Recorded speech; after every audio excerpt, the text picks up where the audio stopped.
এর উপরে ওঠো। এই নাও। কে আমি? আরে পা দাও, ওইতে পা। চলো। আরে স্যার কিচ্ছু হবে না। হ্যাঁ, সাবধানে। তাড়াতাড়ি করো। আরে আরে স্যার, ধরে নাও এটা। স্যার সাবধানে, নয়তো আমি পড়ে যাবো কিন্তু।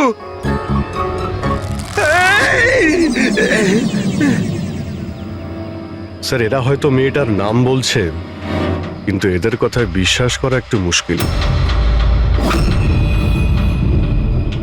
বিক্রমের ওজন প্রায় 70 থেকে 80 কিলো হবে। একটা মেয়ে ওকে কুড়ুল দিয়ে মারার পরে ওর লাশটাকে ফাঁসিতে ঝুলিয়ে দেয়। অদ্ভুত মনে হচ্ছে না স্যার? নীলম? এই নীলমটা আবার কে? কি উদ্দেশ্য থাকতে পারে তার? স্যার, বিক্রমের কাছে একটা আননোন নাম্বার থেকে ফোন এসেছিল। সে নাম্বারটা ট্রেস তো হচ্ছে না, বোধহয় সিম কার্ডটা ডিস্ট্রয় করে ফেলেছে। হ্যাঁ স্যার, ওই ভূমি কেয়ারটেকার, ওর আচরণও কেমন যেন সন্দেহজনক। ঠিক আছে, দেখা যাক। নিলামের সঙ্গে দেখা করি আগে। এক্সকিউজ মি, এটা কি নিলামেরই বাড়ি? হ্যাঁ, এটা নীলমেরই তো বাড়ি, আর আমি ওর মা হই। আপনারা কারা? আমরা সিআইডি থেকে। সিআইডি? বলুন, কি ব্যাপার? অ্যাকচুয়ালি পিনাকি ওয়েস্টে একটা ফার্ম হাউস আছে, সেখানে খুন হয়েছে। ওখানে যারা ছিল তারা এটা বলছে যে ওখানে নিলামকে দেখেছিল। কি তাহলে আপনারা এটাই বলতে চান যে নীলম কাউকে খুন করে দিয়েছে, আর আপনারা ওর বাড়িতে ওর সাথে দেখা করতে এসেছেন? হ্যাঁ। নিলাম কোথায়? আসুন আমার সাথে। কোথায়? আপনারা নীলমের সাথে দেখা করতে চান না? আসুন, আমি দেখা করাচ্ছি নীলমের সাথে।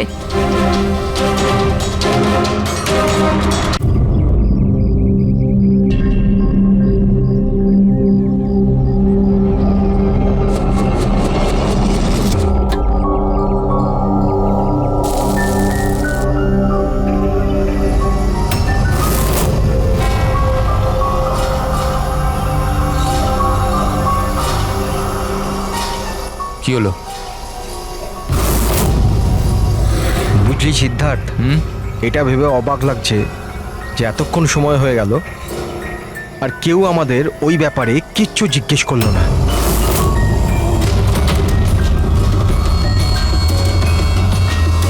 এরকম সময়ও কখনো আসবে না। আমাদের ওপর কেউ সন্দেহ করবেই না। কাশিয়া, খাবার কি তৈরি হবে না আজ? হ্যাঁ, ব্যাস 5 মিনিট, অলমোস্ট ডান, রেডি হচ্ছে, ব্যাস হয়ে গেছে। Vikram, come on. আমি সিদ্ধার্থকে অনেকবার জিজ্ঞাসা করলাম যে তুমি হঠাৎ রে আর বিক্রমের সাথে 2 সপ্তাহের জন্য ছুটিতে কেন গিয়েছিলে, কিন্তু ও বলেছিল যে বিজনেসের ব্যাপার। আমার বিশ্বাস হচ্ছে না একটু। তা আশা, তুই বিক্রমকে জিজ্ঞাসা করেছিস? হ্যাঁ, জিজ্ঞাসা করেছিলাম, তার এই উত্তর দিল। ও তোকে আবার মেরেছে? তাশা, তোর এটা মনে হচ্ছে না যে বিক্রম মরে গেলে ভালো হয়?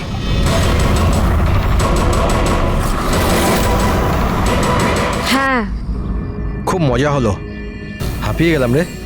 জায়গাটা হেভি ভাই, শহর থেকে অনেকটা দূরে, বেশ ফ্রেশ খুবই লাগছে। রিফ্রেশিং লাগছে, মাঝে মাঝে আসতে হবে। ঠিক বলেছিস ভাই। গুড জব ভূমি, অ্যারেঞ্জমেন্ট দারুণ হয়েছে। Thank you sir.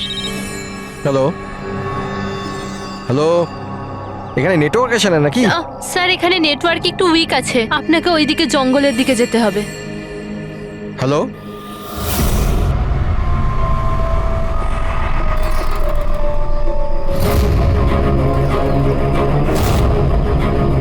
হ্যালো, তোর নেটওয়ার্ক কেন আসছে না? হ্যালো,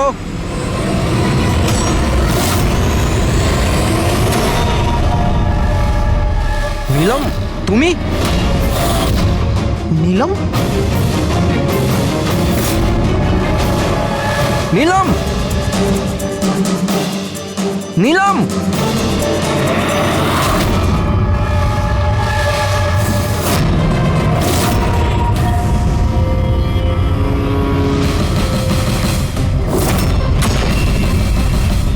বিক্রম! এখানে নিলামকে কে ডেকেছে? বিক্রম? ও কেন ডাকতে যাবে? কিন্তু ও এখানে কি করে এলো? ওই দেখো নিলাম! নিলাম!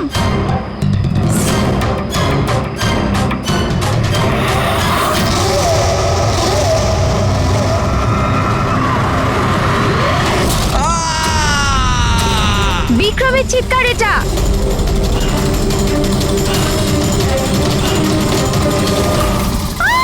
বিক্রম!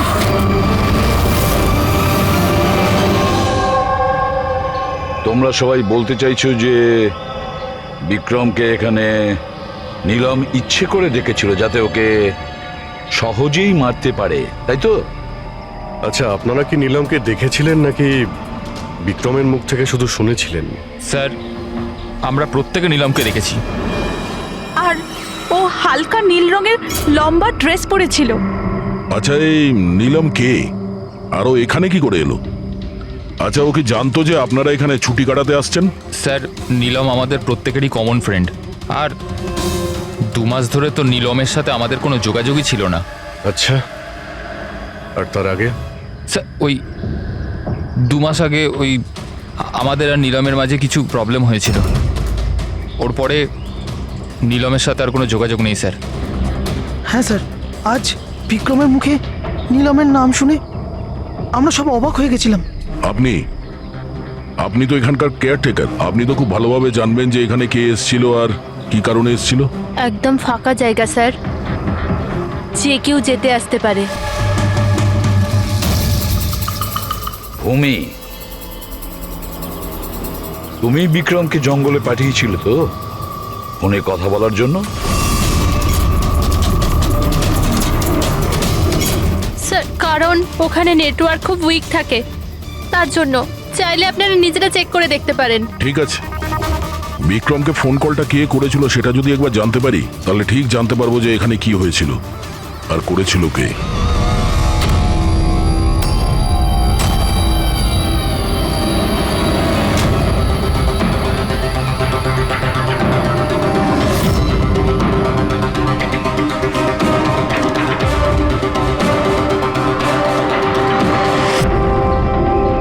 রেডি? এর উপরে ওঠো। এই নাও। কে? আমি? আরে পা দাও, ওইতে পা। চলো। আরে স্যার, কিচ্ছু হবে না। হ্যাঁ, সাবধানে। তাড়াতাড়ি করো। আরে আরে স্যার, ধরে নাও এটা। স্যার সাবধানে, নয়তো আমি পড়ে যাবো কিন্তু।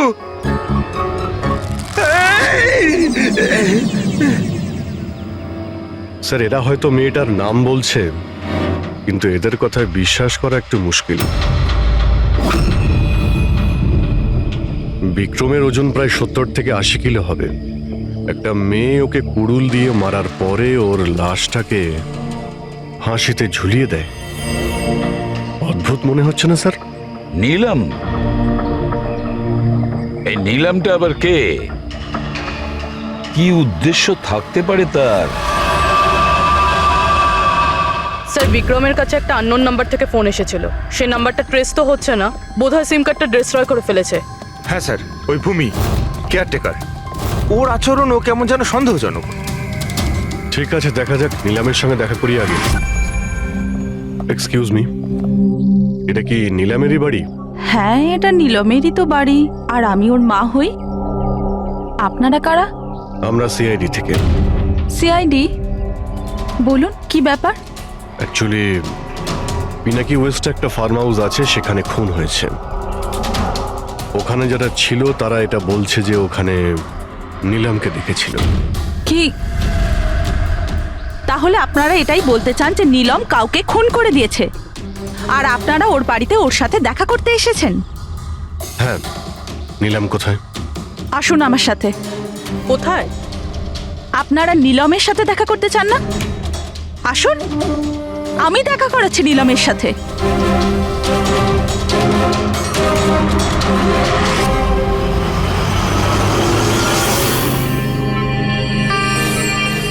এই যে আমার নীলম, দেখছেন আপনার এর অবস্থা? মেশিনের দ্বারা জীবিত আছে, শুধুমাত্র চোখ ছাড়া এর শরীরের কোনো অংশের কোনো প্রতিক্রিয়া নেই। আর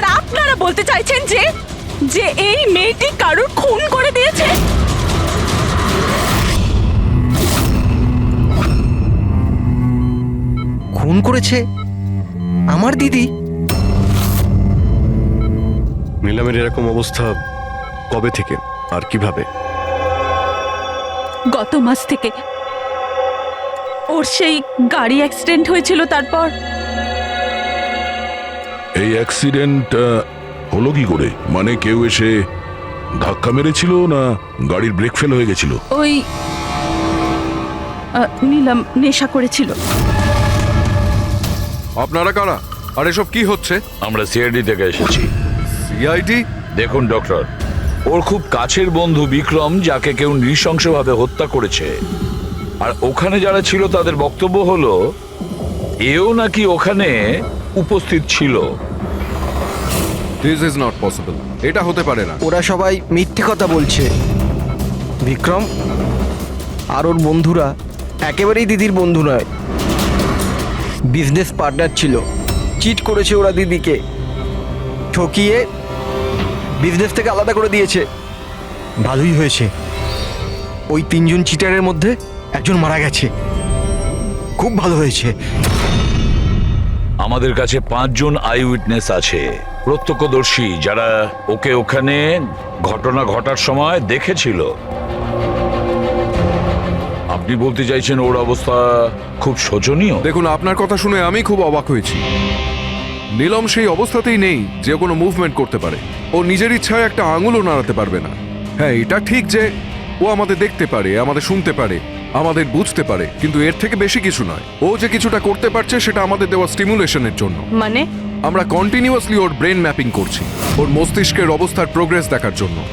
এটা জানার জন্য যে নীলমের শোনার, দেখার, শোয়ার আর স্পর্শ অনুভব করার কতটা ক্ষমতা আছে, যাতে ওর রিকভারি তাড়াতাড়ি হতে পারে। কিন্তু নীলম শুধু মিউজিক আর ফ্রেগ্রেন্স, তার মানে সুগন্ধতে রিয়্যাক্ট করছে, কারণ ওর মস্তিষ্ক এইসব জিনিসে রেসপন্ড করে। নীলম এই মুহূর্তে একটা প্রাণহীন ফার্নিচারের মতো। ও এখান থেকে নড়তেই পারবে না, কারণ মার্ডার কি করে করবে? বিক্রম নিলামকে দেখেছিল আর ওর পিছু নিয়েছিল। রে, সিদ্ধার্থ আর তাশিয়া, মনিকাও দেখেছিল। এতজন দেখেছে, সবার ভুল হতে পারে, এটা কি করে সম্ভব? কিন্তু নীলমের এই অবস্থা তো আমরা দেখছি স্যার। দেখুন ডক্টর, আপনাদের হসপিটালের গেট থেকে শুরু করে এই পুরো হসপিটালের সিসিটিভি ফুটেজ আমি দেখতে চাই। সরি স্যার, গত সপ্তাহে সিসিটিভি ক্যামেরা খারাপ হয়ে গেছে, কোনো ফুটেজ তো নেই আমাদের কাছে। এখন ডক্টর, একটা কথা মনে রাখবেন যে যদি এটা প্রমাণ হয় যে নিলামি ক্রাইম সিনে ছিল, তাহলে আপনার লাইসেন্স ক্যান্সেল হতে পারে।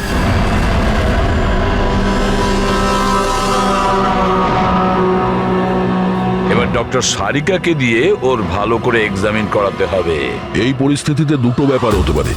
হতে পারে এই নীলম নাটক করছে, কিংবা ওর মতো দেখতে কেউ আছে, আর এতজনে দেখেছে, সবার চোখে তো আর ফাঁকি দিতে পারবে না। স্যার, আমার মনে হচ্ছে পুরবী আর ফ্রেডিকে একে লক্ষ্য রাখার জন্য এখানেই থাকা উচিত।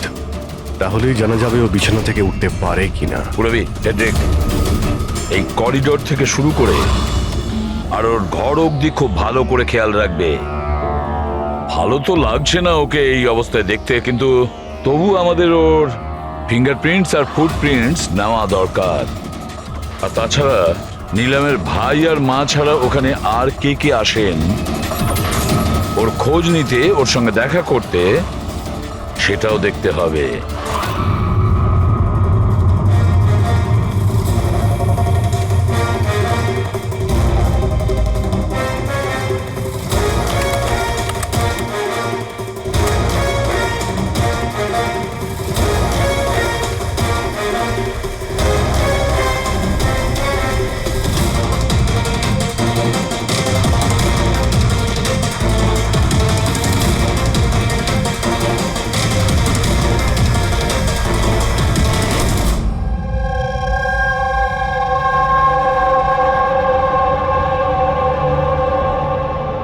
আপনারা সবাই তো নিলামের প্রতিবেশী, তাহলে আপনারা তো অবশ্যই জানবেন যে নিলামের কি কোনো যমজ বোন আছে? না স্যার। আচ্ছা, কোনো কাজিন বা ফ্রেন্ড যাকে নিলামের মতোই দেখতে? স্যার, নীলমকে আমরা ছোট থেকে দেখছি, অনেক বছর ধরে চিনি ওদের পরিবারকে। নীলমের কোনো বোন নেই, শুধু একটা ভাই আছে। আচ্ছা আচ্ছা রাজু, তুমি তো অনেক বছর ধরে এখানে কাজ করছো, তুমি নিশ্চয়ই জানবে। স্যার, নীলম দিদির আত্মীয়দের দেখেছি আমি, ওনার বন্ধুদেরকে আমি চিনি, কিন্তু স্যার এমন কেউ নেই যাকে নীলাম দিদির মতো দেখতে। নীলম, ওর জ্ঞান নেই, ও কোমাতে আছে, আর ও তো কিছুই করতে পারবে না। আর রইলো বাকি সবাই যারা ওই সময় পিকনিকে প্রেজেন্ট ছিল। বিক্রমকে খুন ওদেরই মধ্যে কেউ করেছে।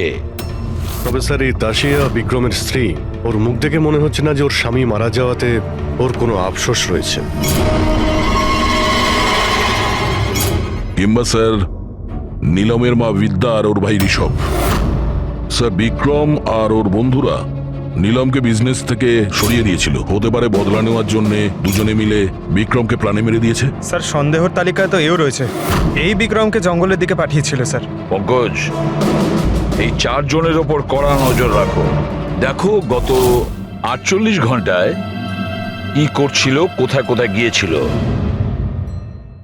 স্যার স্যার, আমার একটা ব্যাপার একদম ভালো লাগেনি। কি ভালো লাগছে না ভাই? স্যার, আমি নিজে ওই মেয়েটাকে এক্সামিন করে আসছি। বেচারি নিজের হাতটাও নাড়াতে পারে না, আর আমরা ওর ফুটপ্রিন্টস আর ফিঙ্গারপ্রিন্টস খুনির সাথে ম্যাচ করাচ্ছি। দিস ইজ সারিকা, একটা কথা তুমি খুব ভালো করে মনে রাখবে। তুমি এতদিন ধরে সিআইডিতে কাজ করছো। সিআইডির কাজে কোনো ইমোশনের জায়গা নেই। এখানে সবাইকে সন্দেহ করতে হয়। মনে রেখো, ওই মেয়েটাকে 5 জন লোক ওখানে দেখেছে, বুঝলে? ইমোশনের কি আছে? এক কাজ করো, এই সব ফিঙ্গারপ্রিন্টস যেগুলো পুরবি আমাদের এনে দিয়েছে, আর এই দড়ি থেকে, কুড়ুল থেকে যে ফিঙ্গারপ্রিন্টস আমরা পেয়েছি, ওগুলো আমি সেভ করেছি। একটু ম্যাচ করে দেখো যদি কিছু পাওয়া যায়।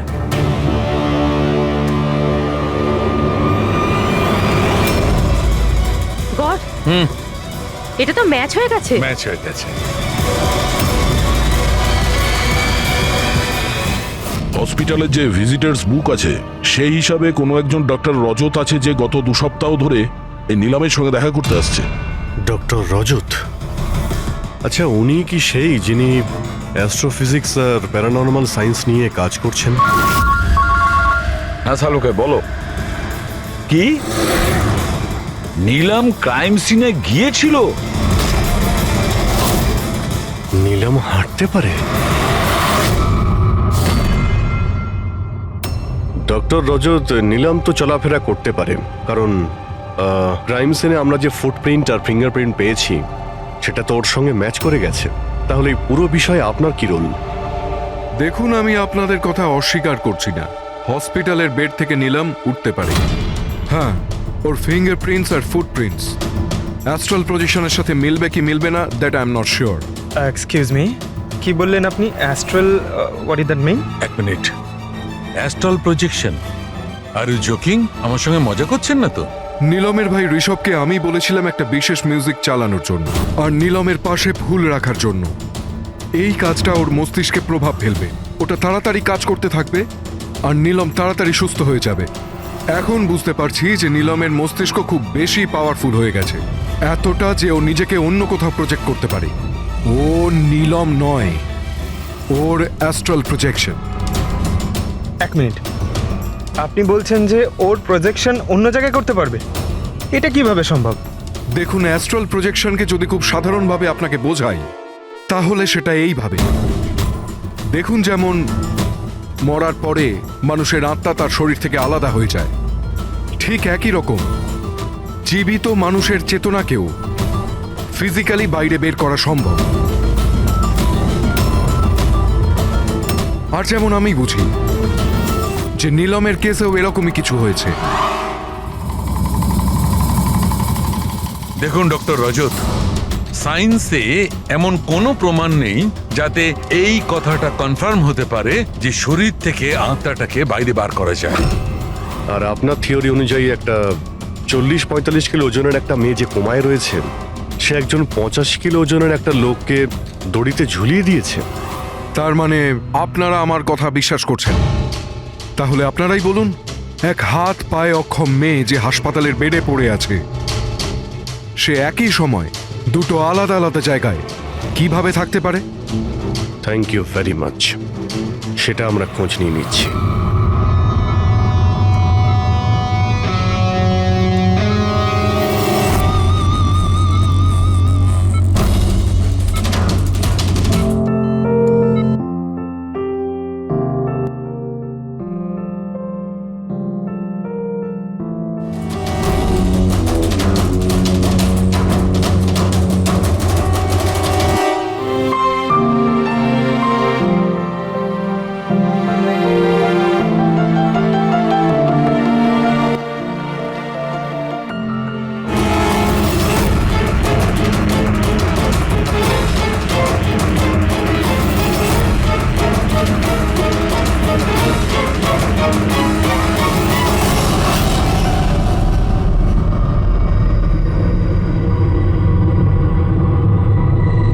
শোনো,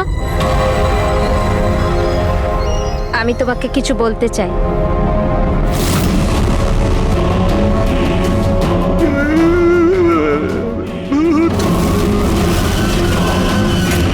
আরে এই মাত্র তো ছিল।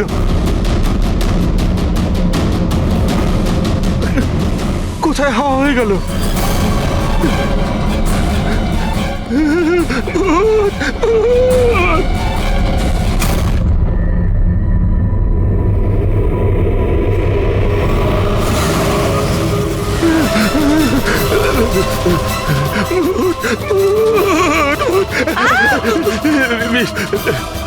ওখানে ভূত।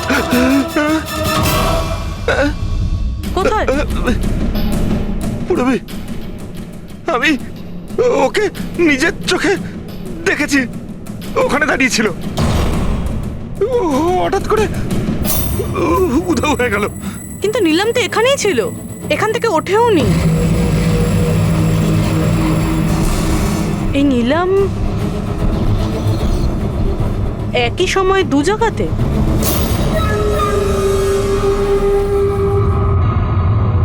স্যার, আমি নিজের চোখে দেখেছি নীলমের আত্মা দাঁড়িয়েছিল এই করিডোরেই। স্যার, ও ওর রুমেই ছিল। ঋষভ মিউজিক অন করে ফুল রেখে শুতে চলে গেছিল। এরকম প্রথমবার হয়নি স্যার, আমি দেখেছি। স্যার, ওর বডি এখানেই থাকে আর ও বাইরে ঘুরে বেড়ায়। দেখলেন, আমি আপনাদের আগেই বলেছিলাম মিউজিক আর ফুলের জন্য ওর নার্ভের সক্রিয়তা বেড়ে যায়, আর সেই অবস্থায় ওর আত্মা শরীরের বাইরে চলে যায়। Astral projection. Astral projection? হ্যাঁ। ঋষভ, ভেতরে যাও, গিয়ে মিউজিক চালাও। যেটা তুমি তোমার বোনকে শোনাও, আর ওই ফুল সেটাও রাখো। হ্যাঁ স্যার। এবারে দেখবো।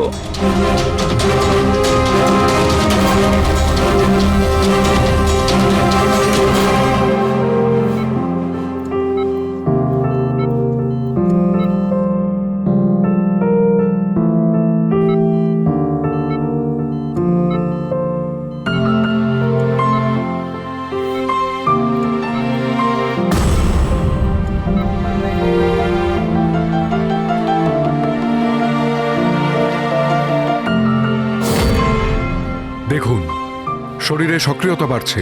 আমি আপনাকে বলেছিলাম না, আমি ভুল বলিনি। ঠিক আছে ডক্টর, ওর আঙ্গুলটা নড়াচড়া করছে, কিন্তু ওর অ্যাস্ট্রাল প্রজেকশন কোথায়? শুধু তো আঙ্গুলের রিয়াকশন দেখছি। তাহলে কি পুরো হসপিটালে ওর আঙ্গুলের ছাপ খুঁজে বেড়াবো? যদি ওর আত্মা ওর শরীর থেকে বেরিয়ে অন্য কোথাও যায়, তাহলে ওর ফুটপ্রিন্ট আর ফিঙ্গারপ্রিন্টও সাথে নিয়ে যায়, তাই না? দেখুন, আপনাকে বুঝতে হবে, নীলমের আত্মা আপনার অর্ডারে তার শরীর ছেড়ে বাইরে আসবে না। এটা নিজে থেকেই স্বেচ্ছায় আসবে। ও প্লিজ ডক্টর, আপনার এই সায়েন্সের কথাবার্তা আমাদের মাথাতেই ঢুকছে না। এই কেসটা আমরা সলভ করব, বুঝেছেন? আপনারা আমার কথাকে বিশ্বাস করুন। এক্সকিউজ মি, আসুন। দেখুন দেখুন নীলামকে।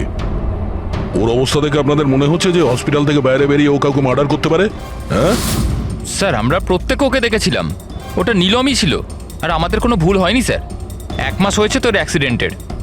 এটা হতেই পারে যে অভিনয় করছে, হাঁটাচলা করতে পারে। সিদ্ধার্থ, ও সত্যি বেড থেকে নড়াচড়া করার অবস্থায় নেই। তাহলে ওটা কে ছিল যাকে আমরা ওখানে দেখেছিলাম? ওই দেখো নীলম। স্যার, আমি বলেছিলাম না নীলমের আত্মা ওর শরীর থেকে। Thank you very much. আপনি আমার ওদিকে গিয়ে বসুন। আপনারাও প্লিজ ওদিকটা গিয়ে বসুন। প্লিজ ওদিকটা গিয়ে বসুন। স্যার, এর আঙুল আর পায়ের ছাপ ম্যাচ কিভাবে হতে পারে?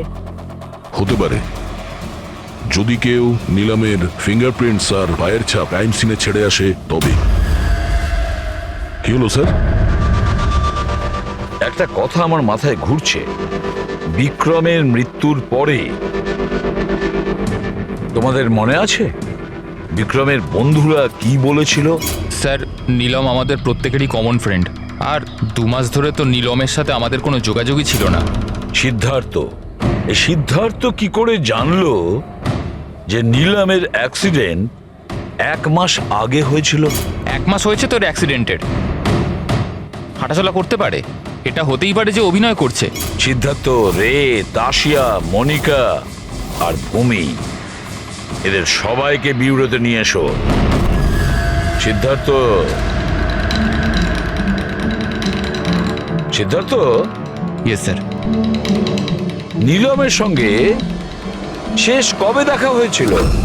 স্যার আমি তো বলেইছিলাম, প্রায় 2 মাস আগে। আসলে হয়েছে কি, একটু ভুলে যাই, বয়স হয়েছে তো।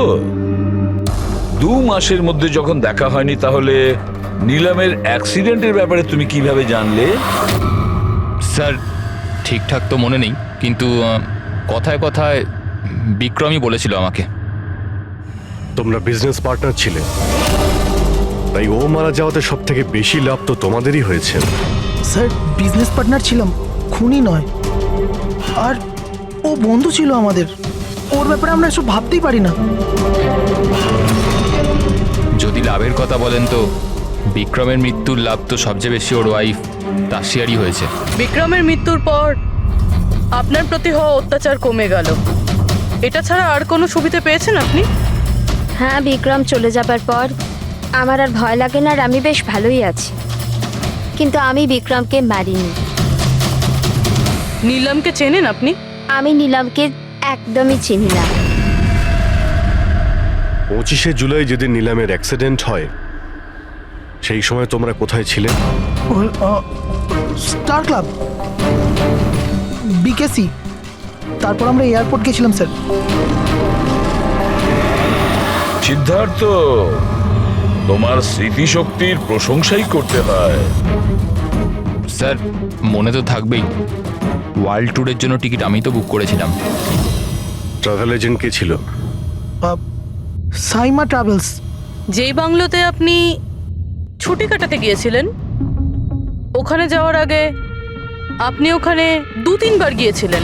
কি করতে গিয়েছিলেন? আমি এটাই দেখতে গিয়েছিলাম যে ওখানে কেমন সব ব্যবস্থা, ওটাই দেখাচ্ছিল। ভূমি, আপনি বিক্রমকে বাংলোর পিছনে এইটা বলে পাঠিয়েছিলেন ওখানে নেটওয়ার্ক আসে, কিন্তু এটা সত্যি না, আমরা চেক করেছি। দেখুন ম্যাডাম, ওরা অনেক বড় লোক, আমার ওদেরকে মেরে কি লাভ হবে? আর আপনি শুধু শুধু আমাকে এইসবে টানছেন। ম্যাডাম আমি কিছু করিনি। তাহলে বিক্রমের মৃত্যুর আগে, একদিন আগে হসপিটালের বাইরে কি করছিলেন? আমার ভাইয়ের দোকান আছে, ওখানে দেখা করতে গেছিলাম। আর মনিকা, আপনার কি বক্তব্য? আমি নীলমের ব্যাপারে কিছু জানি না, তাছাড়া আমার হাজবেন্ড আমাকে বেশি কিছু বলে না, তাই এসব ব্যাপারে আমার কিছু যায় আসে না।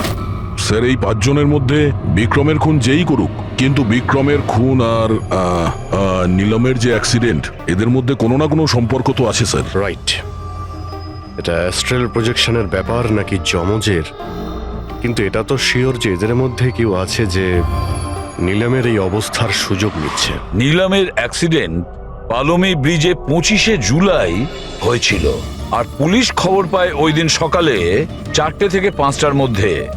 এটা খোঁজ নিতে হবে যে ওই 3 জন, বিক্রম, সিদ্ধার্থ আর রে, 25শে জুলাই কোথায় ছিল, আর কে নীলমের অ্যাক্সিডেন্টের ব্যাপারে প্রথম জানতে পারে। আর হ্যাঁ অভিজিৎ, ওই সাইমা ট্রাভেলস, ওখানেও ভালো করে জিজ্ঞাসাবাদ করো। পুরবি, আজকে রাত্রে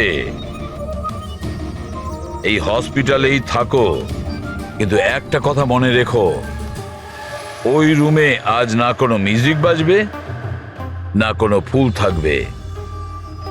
শুধু এটা খেয়াল রাখতে হবে যে নীলমের শরীর থেকে নীলম বাইরে কিভাবে যায়। বিক্রম, রে, সিদ্ধার্থ, এদেরকে আপনি অবশ্যই চেনেন। ওদের ওয়ার্ল্ড ট্যুরের টিকিট তো আপনিই বুক করিয়েছিলেন না? হ্যাঁ স্যার। স্যার ওরা খুব অদ্ভুত লোক। স্যার প্রথমে ওরা দিল্লি যেতে চেয়েছিল, বুকিংও হয়েছিল, কিন্তু হঠাৎ করে বললো যে 3-4 ঘন্টার মধ্যে জোগাড় করে দাও, ওয়ার্ল্ড ট্যুরে বেরোবো। দেখুন, ডিটেলে বলুন আপনাদের কি কথা হয়েছিল। হ্যাঁ স্যার। ওই অ্যাক্সিডেন্টের ব্যাপারে কি করে জানলেন আপনারা?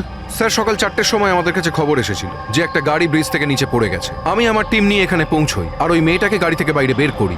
কিন্তু স্যার অবাক হওয়ার বিষয় হলো এটাই যে এত ভয়ঙ্কর অ্যাক্সিডেন্টের পরেও মেয়েটার শ্বাস চলছিল। তদন্ত করে কি জানতে পেরেছেন? এটা কোনো অ্যাক্সিডেন্ট ছিল নাকি কেউ জেনে শুনে কাজটা করেছিল? অ্যাক্সিডেন্ট ছিল স্যার।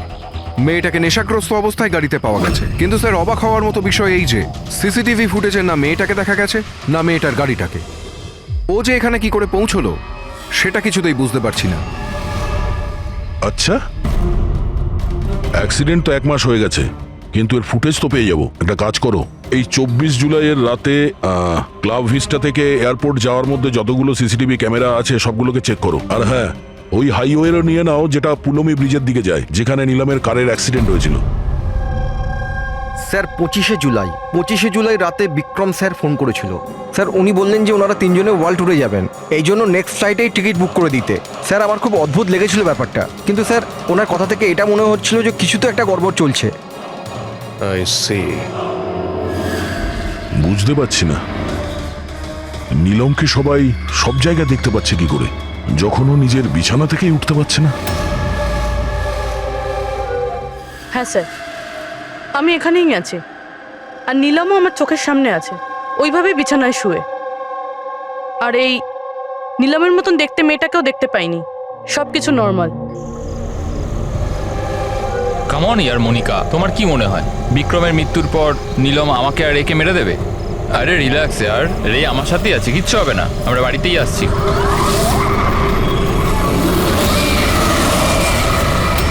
নীলম, নীলম, সিদ্ধার্থ সামনে নীলম দাঁড়িয়ে আছে।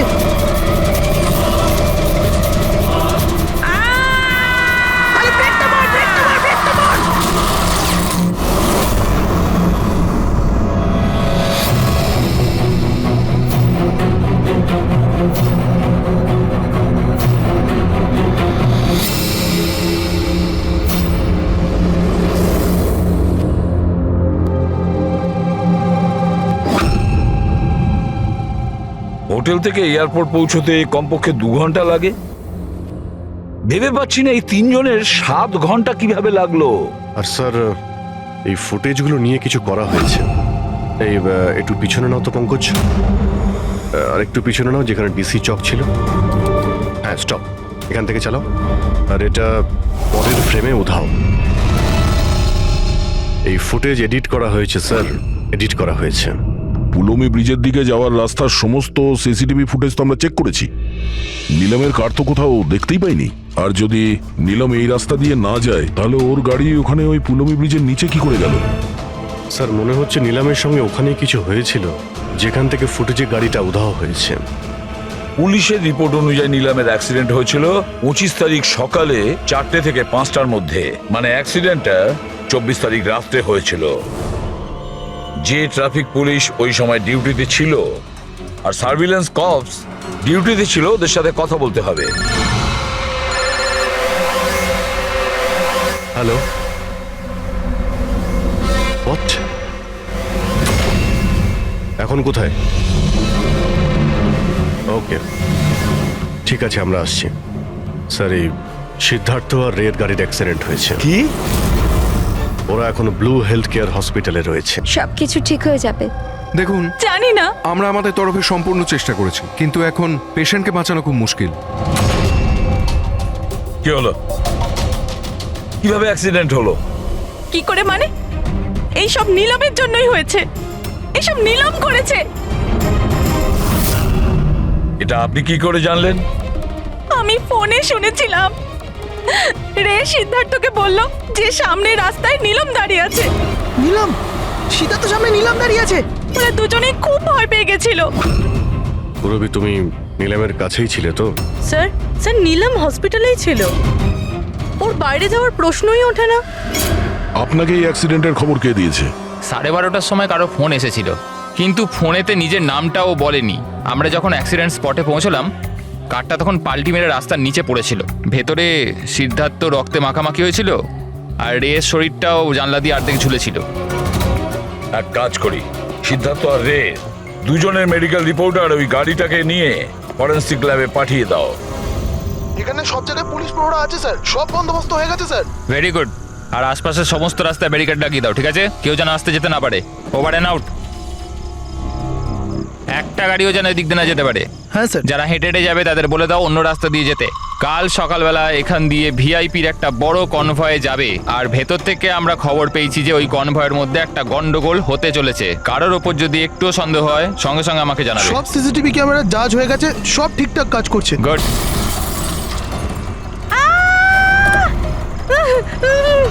ও my God, oh my God, oh my God, oh my God, I am so sorry, I am so sorry. ওঠো ওঠো ওঠো ওঠো। আমি কিছু করিনি। Get up, please get up. Accident করলেন না নাকি? না না না, না, আমি কিছু করিনি। হি কেম ইন ফ্রন্ট বাই কার। এভাবে কেউ গাড়ি চালায় নাকি?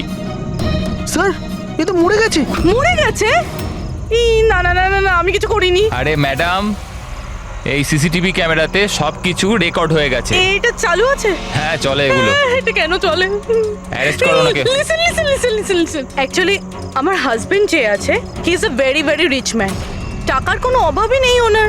তো যদি আপনারা চান তো এই ফুটেজটা ডিলিট করা যায় না? এক minute. Get up get up get up, save some money, gate up please please, get up please. Madam, হ্যাঁ 10 লাখ। 10 লাখ? সিসিটিভি ফুটেজও গায়েব হয়ে যাবে, তার সাথে সব প্রমাণও। আরে এটার থেকে বাঁচতে গেলে এটুকু টাকা তো দিতেই হবে ম্যাডাম। শুধু টাকা নিলেই হবে না, আরো অনেক কিছু নিতে হবে তোমাদের।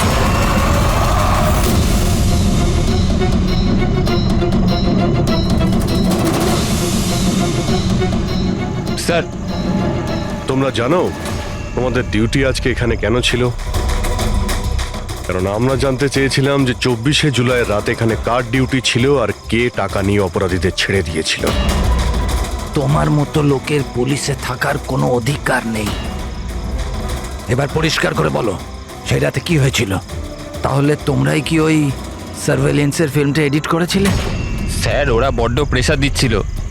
আরে ওরা বড় বড় বিজনেসম্যান, স্যার ওদের হাত অনেক ওপর অবধি। চুপ করো, পরিষ্কার করে বলো কি হয়েছিল। স্যার ওই রাত্রির প্রায় 2:30টার সময় বিক্রম, রে আর সিদ্ধার্থর গাড়িটা নীলমের গাড়িটাকে ধাক্কা মারে।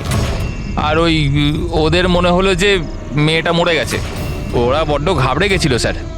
ওরা শুধু আমাদেরকে এটুকুই করতে বলেছিল যে এই সিসিটিভি ফুটেজের ওদের অংশটুকু যেন আমরা বাদ দিয়ে দিই, বাকি মেয়েটা আর ওই গাড়িটার ব্যবস্থা ওরা নিজেরাই করে নিতে পারবো বলেছিল।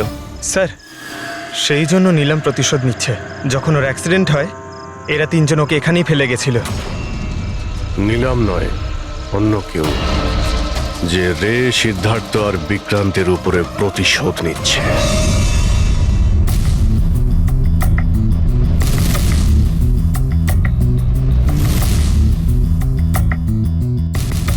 অভিজিৎ, নীলমের শরীর থেকে তার বাইরে যাওয়া পসিবল নয়। অ্যাস্ট্রাল প্রজেকশন, সেটা তো আমরা ধরছিই না। আর পুরবি তো দেখেছে, পুরবি ওখানে ছিল, আর ও তো বলছিল যে নীলম ওখান থেকে নড়েইনি। তাহলে বুঝে উঠতে পারছি না যে সিদ্ধার্থ আর রে এরা দুজনে নীলমকে রাস্তায় কিভাবে দেখলো।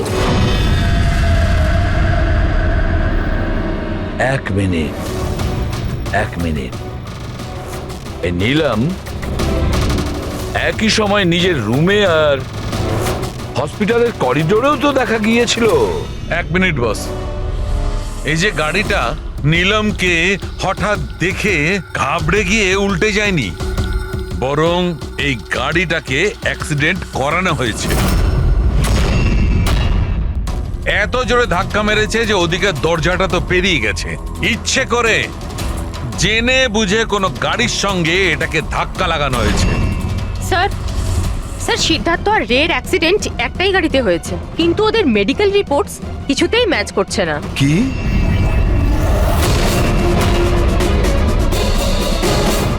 হ্যাঁ বস,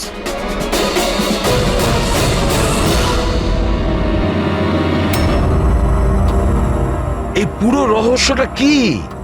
এটা কি বলতে চাইছে? ফিঙ্গারপ্রিন্টস আর ফুটপ্রিন্টস ম্যাচ করা, দুটোই তো অ্যাক্সিডেন্ট। আর সারিকা বলছে যে সিদ্ধার্থ আর রের মেডিকেল রিপোর্ট ম্যাচ করছে না। এই পুরো ব্যাপারটা আসলে কি?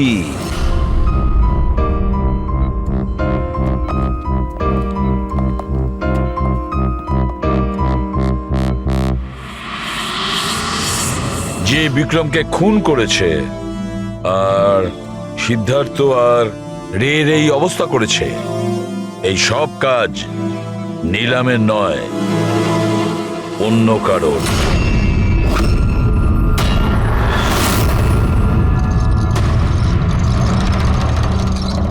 রে রে তোমার যেখানে অ্যাক্সিডেন্ট হয়েছিল সেখানে সিআইডির অফিসাররা গিয়েছিল, আর তাছাড়া তোমার গাড়ির কন্ডিশন আর তোমাদের মেডিকেল রিপোর্টও চেক করা হয়েছে। ওটা খুব সাংঘাতিক অ্যাক্সিডেন্ট হয়েছিল। দেখো সিদ্ধার্থর কিরকম অবস্থা। কিন্তু একটা জিনিস দেখে ভালো লাগছে, এত বড় অ্যাক্সিডেন্ট, এত সাংঘাতিক অ্যাক্সিডেন্ট যেখানে সিদ্ধার্থর এরকম অবস্থা, সেখানে তোমার তো শুধু এত সামান্য আঘাতটা লেগেছে কিভাবে? আচ্ছা, এই অ্যাক্সিডেন্টটা হলো কিভাবে? আসলে ওই আমি রাস্তাতে আমি নীলমকে দেখেছি, আর এই কথাটাই আমি সিদ্ধার্থকে বলেছি।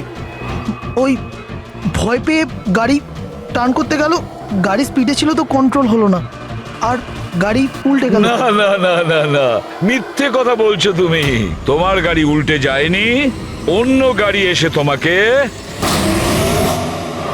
ধাক্কা মারে।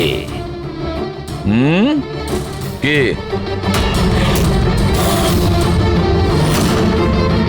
হ্যাঁ স্যার, সিদ্ধার্থকে মারার প্ল্যান আমিই করেছিলাম, আর এতে ভূমি আমাকে সাহায্য করেছিল।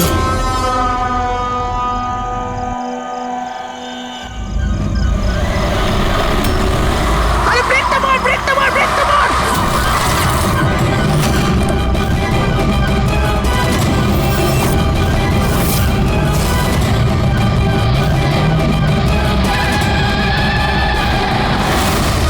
তাহলে ভূমিকে আমরা ভুল সন্দেহ করিনি। আর নিলামের হলোগ্রাম ওটাও তুমি বানিয়েছিলে, তাই তো? এই নিলাম একই সময় নিজের রুমে আর হসপিটালের করিডোরেও তো দেখা গিয়েছিল। এটা শুধু একটা কারণেই ঘটতে পারে, শুধু একটা কারণে। 3D হলোগ্রাম মানে নিলাম ছিল না, নিলামের ফটো ছিল। হ্যাঁ স্যার,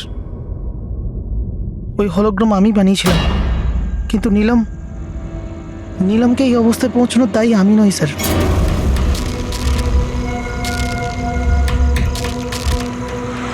এই নীলম আমাদের ডিসি চকে কেন ডাকলো? ও আমার উপর লিগ্যাল অ্যাকশন নেবার কথা ভাবছে, কিন্তু আমি ওকে 1 টাকাও দেবো না। ওর হিসেব আমি আজকে একদম শোধ করে দেবো। আরে কি করছিস বিক্রম? ও বন্ধু আরে আমাদের। উড়িয়ে দে এটাকে বিক্রম।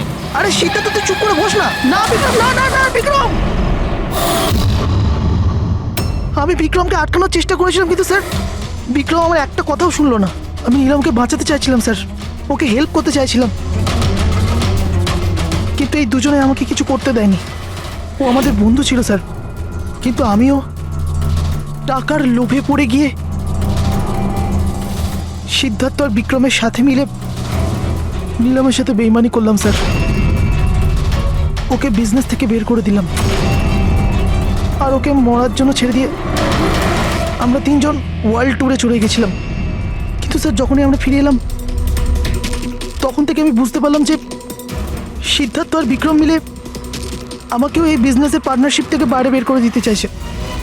কিন্তু এর আগে এই দুজন নীলমের মতো আমার সাথেও বেইমানি করে। আমি এই দুজনকে আমার রাস্তা থেকে সরানোর প্ল্যান করলাম, আর নীলমের সাহায্য নিয়ে ওদেরকে ভয় পাওয়াতে শুরু করি। তাহলে এই বাংলোতে ছুটি কাটানোর আইডিয়া তোমারই ছিল? হ্যাঁ, ওখানে আমি দুজনকে রেখেও ছিলাম বিক্রমকে মারার জন্য। আমি যা করেছি আমার আফসোস নেই স্যার। নীলমের এই অবস্থাতে আমার পরিচয় গোপন করে ওকে টাকা দিয়ে সাহায্য করছিলাম।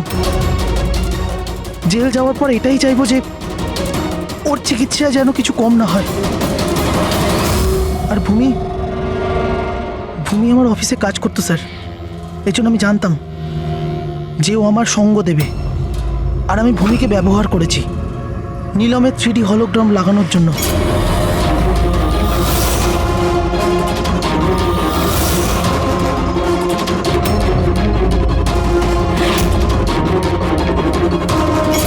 তুমি আর ভূমি যা করেছো সেটা অন্যায়।